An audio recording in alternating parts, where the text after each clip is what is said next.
This is in Chongqing, China, a southwestern city known for its spicy hot pot. Someone has filmed two hotel employees recycling sewer oil from a garbage bin. According to Chinese media, on March 20th, the hotel in question responded to the incident saying that the women in the video were indeed employees of the hotel, but that their actions were not arranged by the hotel and that the hotel didn't use the grease they recovered. Chongqing's Market Supervision Administration said that several local departments have jointly investigated the matter and ruled out the possibility that the hotel recycled the grease for catering purposes. The concept of sewer oil first appeared in China in 1998. China's outspoken media, the Southern Metropolis Daily, launched a series of investigative reports on underground mills refining peanut oil from waste grease during Consumer Day on March 15, 1998. Since then, the term sewer oil has taken firm root in the daily lives of Chinese people. On March 17, 2011, China Youth Daily published an article entitled "Rounding Up Sewer Oil," in which a professor found that the total annual demand for cooking oil in mainland China was about 22.5 million tons, but the actual production was less than 20 million tons. After investigating, he estimated that 2 to 3 million tons of waste grease flows back to the table in China each year. It means about 15% of restaurants in China use sewer oil at the time. The professor is now a member of the Teaching Steering Committee of Light Industry and Food Science in Higher Education Institutions of the Chinese Ministry of Education, and his findings carry a certain weight. In other words, 1/10 of the fats and oils consumed by Chinese people may be sewer oil. More than a decade has passed, and with Chinese society as a whole corrupting at a rapid rate, it can be assumed that the use of sewer oil will only get worse and is unlikely to change. Sewer oil refers to the oil extracted from the greasy floats in the sewers or slop from hotels and restaurants. The public fears sewer oil mostly because of the word sewer in its name. So how harmful is it to humans? First of all, the raw materials for making sewer oil come from kitchen waste, which is laden with pesticide residues, heavy metal contaminants, and pathogenic bacteria. Many small mills in China don't have the processing technology and sanitary conditions required to destroy the pathogenic bacteria and chemical residues in these fats.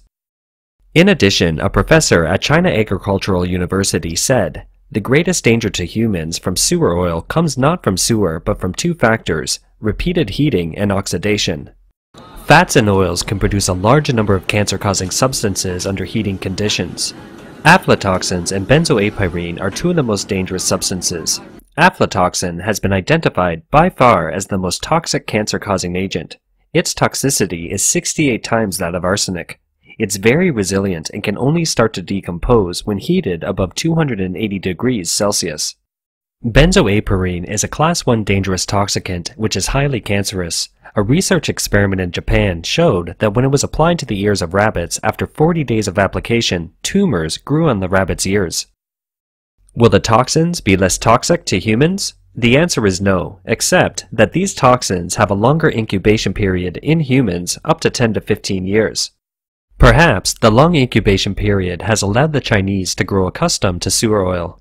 In addition to deadly cancers, the harmful ingredients in sewer oil can directly damage the human digestive and immune systems, causing food poisoning, dizziness, vomiting, and diarrhea. Media of various levels in China have repeatedly exposed the alleged production and use of sewer oil in restaurants. In Sichuan province, for example, the prevalence of hot pots has led to the development of a sewer oil industry, and the crackdown on it has almost become a routine annual event for the local government. In December 2021, a hot pot restaurant in Sichuan province was fined about $200,000 after being found guilty of using sewer oil. However, it is difficult to tell whether the government's actions are cosmetic or sincere.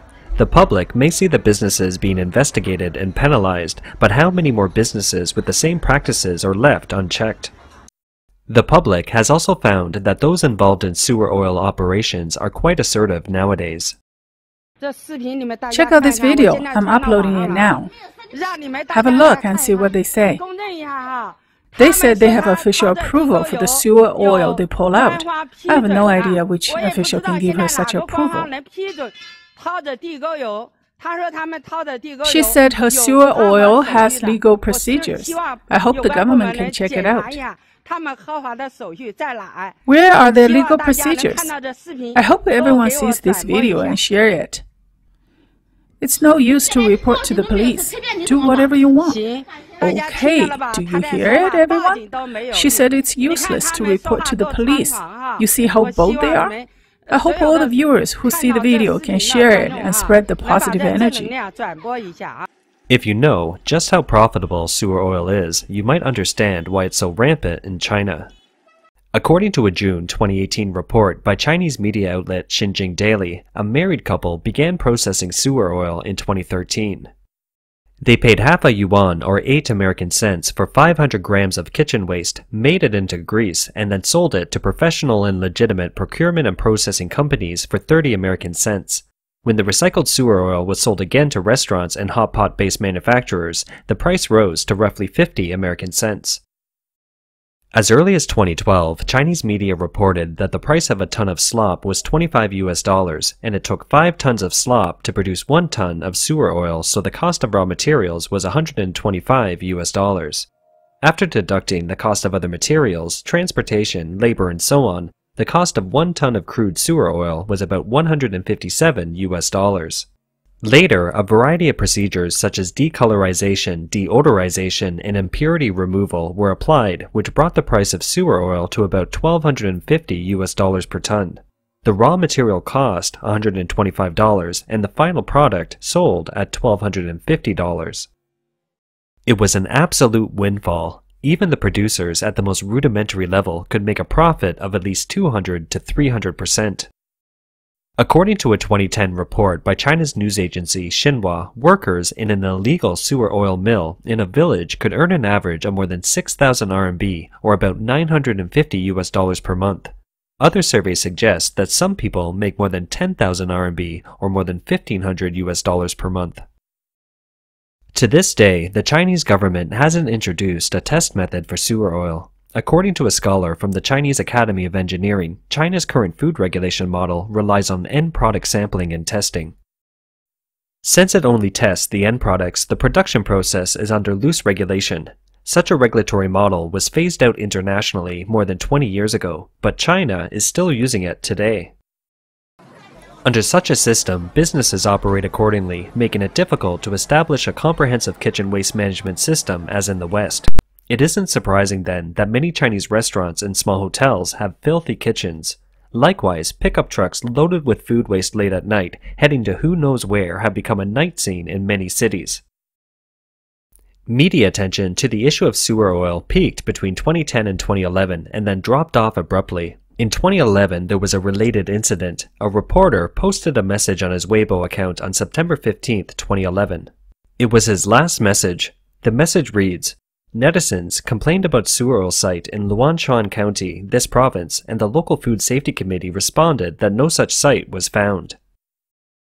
On September 18, 2011, at 1 a.m., he was attacked at the back door of his workplace. He died after being stabbed more than 10 times. His computer bag was snatched away. At first, the police said, the current scene shows Li Xian was stabbed more than 10 times all over his body. It doesn't meet the characteristics of a general robbery case. It can't be ruled out that the murderer had other motives. However, the police soon announced that the case was an ordinary robbery. At the same time, Li's parents took to the media to state that the incident had nothing to do with sewer oil and asked the public to forget about Li Xiang as soon as possible. The government's announcement was not well received. People commented online.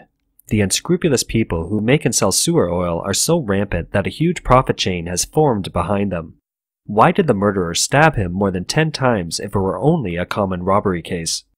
The reporter from Southern Metropolis Daily who first uncovered the dark secret of China's sewer oil in 1998 later migrated overseas. Exposing food malpractice in China is a dangerous job. On April 9, 2012, a well-known news anchor on China National Television posted a message on his personal Weibo advising, a message from an investigative journalist, "Don't eat old yogurt solids and jellies in solid form, especially children. The inside story is scary. I won't share details." This message attracted the attention of all walks of life and was immediately shared 130,000 times online. At the same time, another investigative reporter from Economic Observer also wrote on Weibo, "One day you throw out a pair of old shoes. In the blink of an eye, it will enter your stomach." Shortly afterward, the two reporters deleted their related posts. The next day, one disappeared from the national TV where he worked. 4 months later, he appeared in another program. 3 years later, he resigned from the national TV station without explaining why. In 2010, China's State Council issued the Opinions on Better Management of Sewer Oil and Kitchen Waste, announcing that it would tackle related illegal and criminal acts head-on. The following year, in 2011, then-Premier denounced the tainted milk powder, lean meat extract, and sewer oil that had plagued the people in recent years, saying, "These vicious food safety incidents have shown how serious the lack of integrity and the decline of morality has become." But unfortunately, no matter how determined the media or senior officials are, the issue of sewer oil, like many Chinese problems, remains unsolvable even after more than a decade.